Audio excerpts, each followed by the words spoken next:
काही दिवसांपासून महाराष्ट्राच्या विधिमंडळामध्ये जिथं आम्ही सर्वजण समतेचा विचार, सामान्य लोकांचा विचार हा मांडत असतो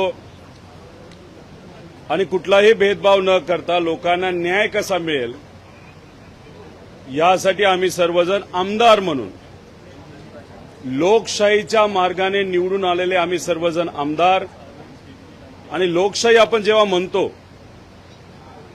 त्या लोकशाहीचा प्रमुख स्तंभ काय असेल ते हे आहे आपलं संविधान।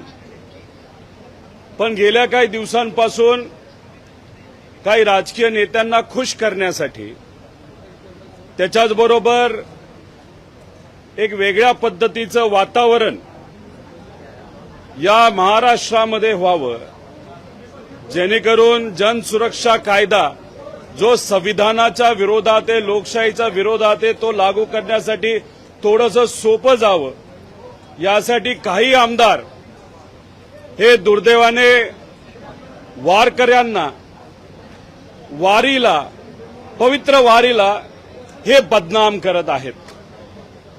हबप श्यामसुंदर महाराज अनेक वर्षांपासून संविधान समता दिंडी हे तुकाराम महाराज, तुकोबाराया महाराजांच्या पालखी सोहळ्यामध्ये त्यांची दिंडी असते आणि मग लोकांना संविधानाचं महत्त्व हे समजावं यासाठी ते व त्यांच्याबरोबर असणारे सर्व सामाजिक कार्यकर्ते हे वारीमध्ये चालत असतात। आता मग तुम्ही जेव्हा आक्षेप घेत असता या विचारावर तेव्हा कुठेतरी आपल्याला हेच म्हणावं लागेल की सत्तेत असणारे जे आमदार आहेत ज्यांना कदाचित सत्तेत असणाऱ्या नेत्यांचा वर्धा असते की बिनधास्त बोल, आम्ही तुमच्याबरोबर आहोत, त्याचा अर्थ हे सरकार संविधानाच्या विरोधात आहे आणि वारीच्या विरोधात आहे। काही आंब्यावर विश्वास असणारे जे नेते आहेत, तुम्ही समजून घ्या कोण नेते आहेत ते, जेव्हा तलवार घेऊन वारीमध्ये येतात तेव्हा त्याच्यावर तुम्हाला आक्षेप घेता येत नाही। पण इथं काही लोक संविधान, जे पवित्र संविधान आहे ते वारीमध्ये आणतात तेव्हा मात्र तुम्ही आक्षेप घेता। त्याच्याच बरोबर आपण जर बघितलं तर वारी आणि वारकऱ्यांचा जो विचार आहे तो समतेचा, एकतेचा, बंधुभावचा आहे आणि संविधान सुद्धा हेच ते आपल्याला सर्व शिकवत असतात। त्यामुळे सरकारला मी विनंती करतो, अशा पद्धतीने वारकऱ्यांचा, पवित्र वारीचा, संतांच्या विचाराचा आणि संविधानाचा अवमान करणारे जे कोणी आमदार असतील, जे कोणी नेते असतील त्यांच्यावर कारवाई ही केलीच पाहिजे।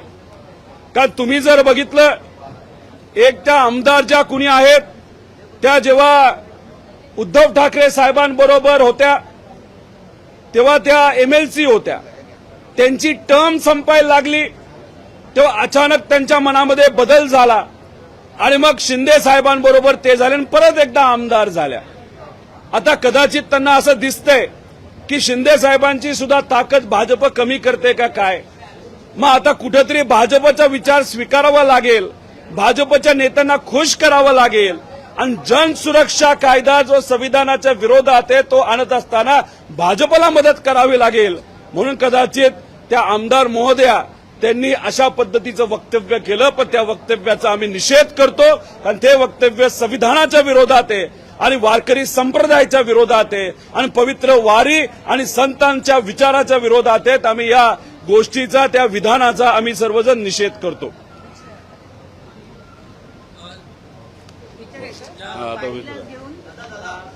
काल दोन मंत्री म्हणजे उपमुख्यमंत्री एकनाथ शिंदे आणि गिरीश महाजन हे दोघेही जण एकाच दिवशी पंढरपूरला गेले तिथलं नियोजन बघायला। यापूर्वी हे चित्र आपण काश्मीरमध्ये सुद्धा बघितलेलं होतं। चढाओढ आहे दिसून येते शिवसेना आणि भाजपमध्ये? नाही, 100% चढाओढ आहे। खरं तर अजितदादा का नाही गेला असाही प्रश्न आम्हाला पडतो, कारण का आमदारकीच्या बाबतीत ज्या ज्या मतदारसंघामध्ये ज्या ज्या पक्षाचे आमदार निवडून आलेले आहेत महायुतीतले, त्यांच्या विरोधात आत्तापासूनच म्हणजे 4 वर्षानंतर आमदारकी आहे, आत्तापासूनच विविध महायुतीतले पक्ष एक एक उमेदवार तयार करत आहेत. चढाओढ 100% आहे.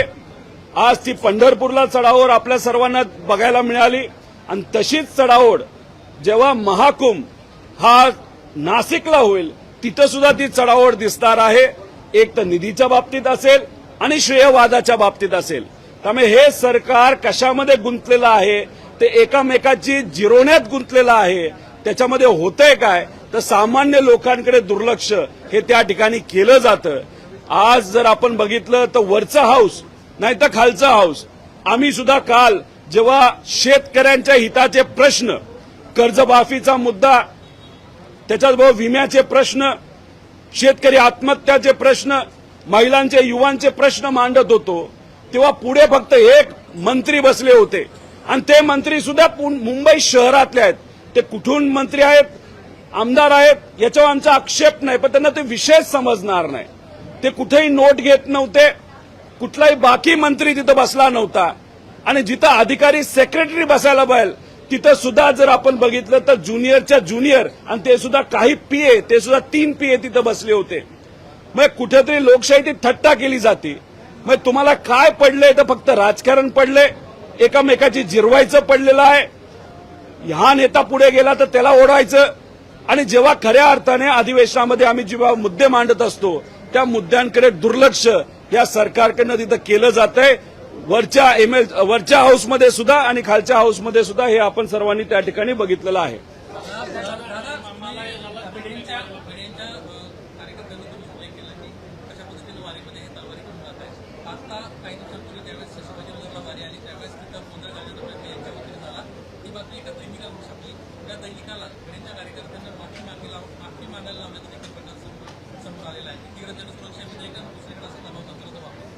हे बघा, हे जे मनोहर भाऊ भिडे आहेत त्यांचे जे कार्यकर्ते आहेत त्यांना धारकरी म्हणलं जातं.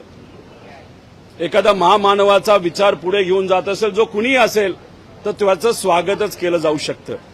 पण दुसऱ्या बाजूला तुम्ही जर दमदाटी करत असाल, दडपशाही करत असाल, तलवाऱ्या घेऊन जर कुठेतरी वारीमध्ये जात असाल जिथं समता, एकता, बंधुभाव आणि शांततेचा संदेश दिला जातो, म्हणजे कुठेतरी तुम्ही वारीला हायजॅक करण्याचा प्रयत्न करता, त्याच्यामध्ये चुकीचे विचार टाकत असता. त्याच्याच बरोबर एखादा पत्रकार हा लोकशाहीचा प्रमुख स्तंभ आहे. तो जर खरं काय घडलं, कसा वाद झाला, कसं मारामारी झाली, कशा पद्धतीने या धारकऱ्यांनी तिथं गडबड केली हे जर तिथं प्रिंट करत असेल, दाखवत असेल आणि त्याच्यावरच जर त्या पत्रकारावर कारवाई नाही तर दमदाटी करून माफी मागायला लावत जात असेल तर हे अतिशय चुकीचं आहे. हे जनसुरक्षा कायदा जो आणला जातोय तो फक्त जे सामान्य लोकांचे मुद्दे मांडणारे लोक आहेत त्यांच्यासाठी आहे. ज्यात पत्रकार आहेत, सामाजिक कार्यकर्ते आहेत, विरोधातले पक्ष आहेत आणि असे सर्व लोक आणि कदाचित सामान्य लोक सुद्धा. पण दुसऱ्या बाजूला ही जी दडपशाही होती, तलवार घेऊन दमदाटी केली जाते, तर पत्रकाराला धमकवलं जाते, त्यांच्यासाठी कायदा तर आहे. तो कायदा कधी वापरणार? पण इलेक्शनसाठी हे लोक आपल्याला मदत करतात, आपल्यासाठी प्रचार करतात. हे जे धारकरी आहेत ते आपला पक्षाचा झेंडा अप्रत्यक्षपणे घेऊन पुढे जातात. म्हणून त्यांची जर तुम्ही पाठराखण करत असाल ते आम्ही सर्वजण खपून घेणार नाही. खऱ्या अर्थाने जनसुरक्षा कायदा हा झाला नाही पाहिजे आणि दुसऱ्या बाजूला कुठलाही पक्ष असू नाही तर कुठलीही संघटना असू ते जर कायदा हातामध्ये घेण्याचा प्रयत्न करत असेल त्या लोकांवर कारवाई, कितीही जवळची संघटना नाही तर व्यक्ती असो तर त्या व्यक्तीवर, संघटनेवर कारवाई सुद्धा झालीच पाहिजे असं आमच्या सगळ्यांची मागणी आहे.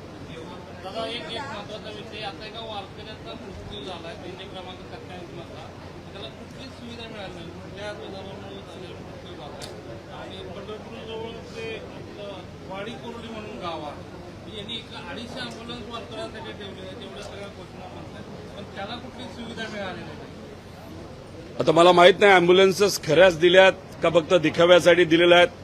पण एक सांगतो, तिथं डॉक्टर असतात, काही प्रायव्हेट लोक सुद्धा तिथं असतात. ही घटना जर घडली असेल तर अतिशय दुर्दैवी घटना आहे. एखाद्या वारकऱ्याचा, ते सुद्धा सामान्य व्यक्ती, जो आपल्या शेतामध्ये कष्ट करतो आणि आता विठोबारायाचं दर्शन घेण्यासाठी वारीमध्ये चालतो, त्यांना जर तिथं सेवा दिली जात नसेल हे योग्य नाही. हा विषय आपल्या समोर आला म्हणून आज चर्चेत होते. असे अनेक विषय असतील. त्यामुळे सरकारने मला असं वाटतं की फक्त भपकेबाजी करण्यापेक्षा लोकांना सेवा देण्यामध्ये लक्ष देण्याची जरूरत आहे. जसं इलेक्शनच्या आधी अॅडव्हान्समध्ये दिंडी प्रमुखांना पैसे पाठवले होते, पण आता जर आपण बघितलं तर पाठपुरावा करावा लागला, आंदोलन करावं लागलं, आम्हाला विषय मांडावे लागले. मग कदाचित त्यांनी ठरवलं की नाही आपण पैसे देऊ. पैसे दिले नाही दिले अजून आम्हाला माहित नाही, पण म्हणजे कसं की हे सरकार नाटकी सरकार आहे. इलेक्शन आलं तर नाटक करतं, इलेक्शन गेलं की विश्रांती घेतं. अशा पद्धतीचं हे सरकार काम करतं. हे दुर्दैवी गोष्ट आहे.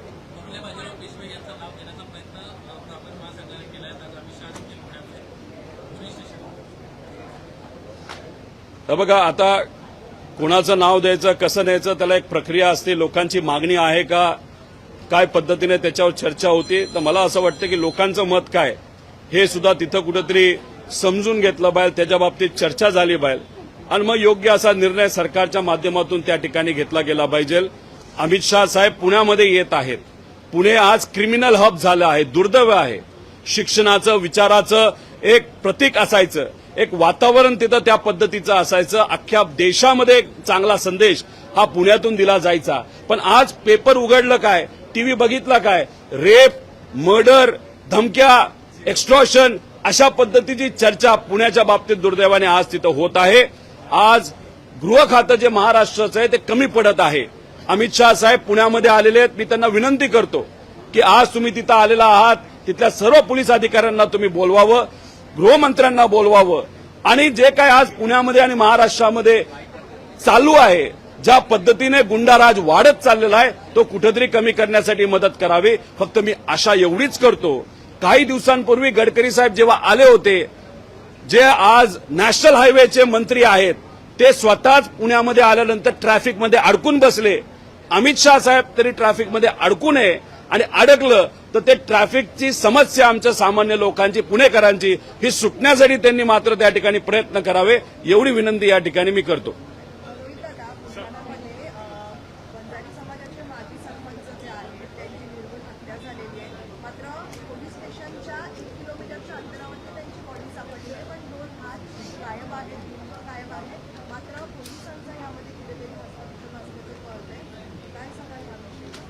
वंजारी समाजाचे सरपंच, माजी सरपंच सोनवणे यांची दुर्दैवाने तिथं हत्या झाली, हे आपण सर्वांनी बघितलं.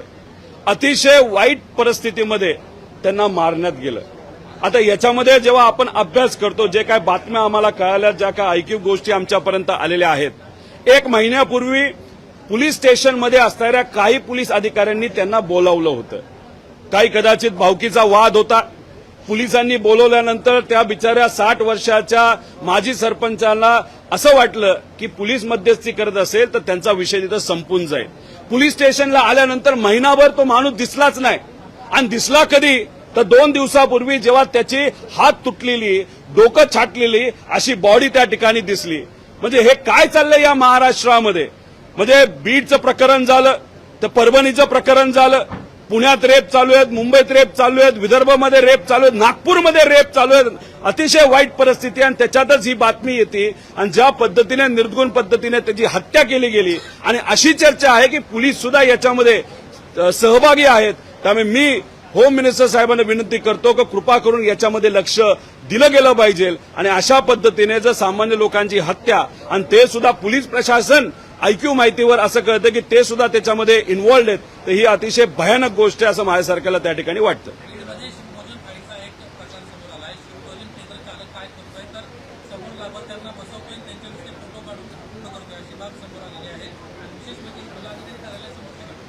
शिवभोजन थाळी जेव्हा सुरू करण्यात आली होती कोरोनाच्या काळामध्ये आणि त्यानंतर जेव्हा आर्थिक अडचण अनेक लोकांना होती, गरिबांना होती, त्यावेळेस शिवभोजन थाळीची खूप मदत लोकांना तिथं झाली.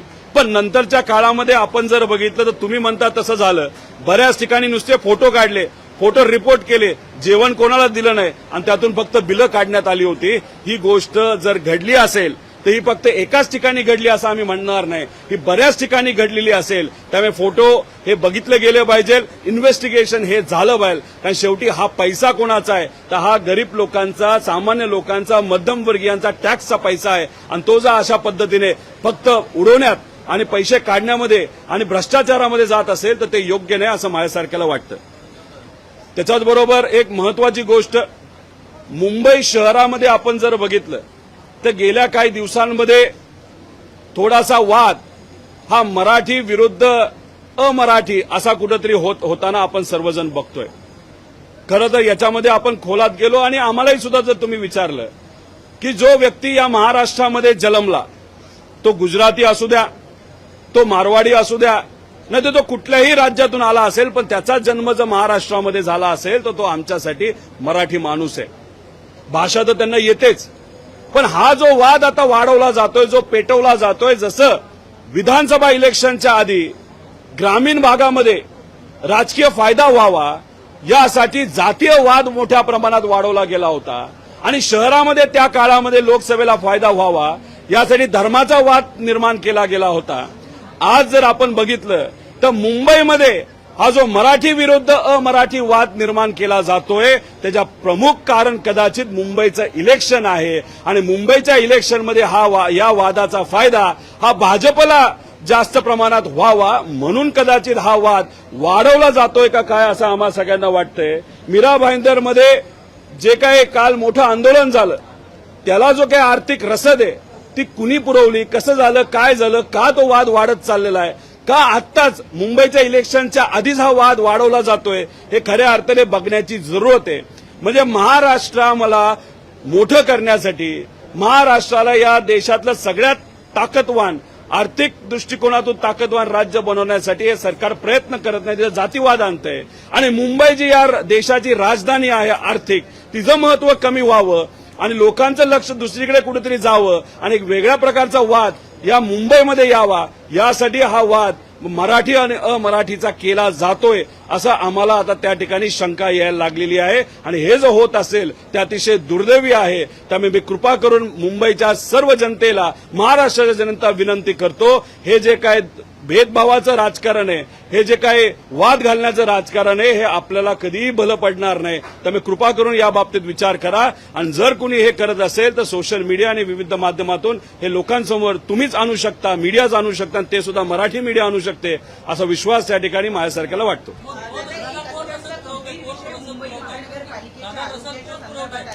मुंबई महानगरपालिकेच्या उपनगरात 16 रुग्णालय, त्या 16 रुग्णालयापैकी 12 रुग्णालयांचा आयसीयू हे प्रायव्हेट संस्थांना चालवायला देण्याचा निर्णय मुंबई महानगरपालिकेनं घेतला आहे आणि त्याची माहिती काल विधान परिषदेमध्ये स्वतः म्हणजे सभागृहामध्ये देण्यात आलेली आहे.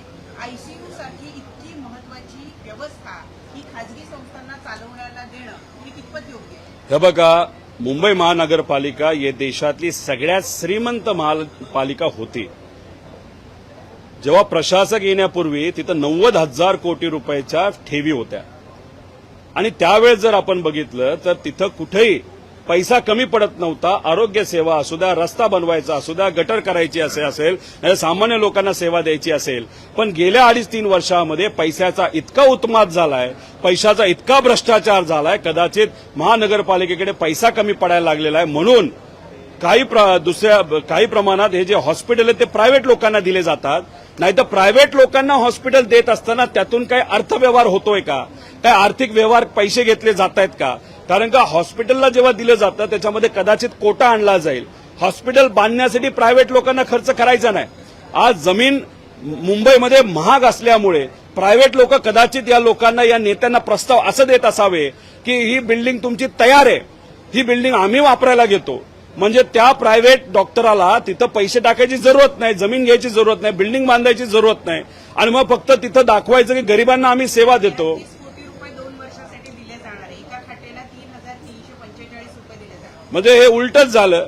एक तर तुम्ही जागा देताय, एक तुम्ही बिल्डिंग देताय, मशिनरी देताय आणि त्याच्यातच तुम्ही या प्रायव्हेट लोकांना 33 कोटी रुपयाचा विचार त्या ठिकाणी करताय. म्हणजे हे गजबच कारभार या मुंबईमध्ये या लोकांचा, या प्रशासकाचा आणि प्रशासकाचा जेव्हा मी म्हणतो तेव्हा या सरकारमध्ये असणाऱ्या नेत्यांचा चालू आहे. हे चुकीचं आहे. हे मुंबईत आजपर्यंत कधी घडलेलं नाही जे आता घडतंय आणि याच्या मागे फक्त एकच कारण आहे, भ्रष्टाचार. लोकशाही मराठी ऐका, पहा, जागरूक रहा.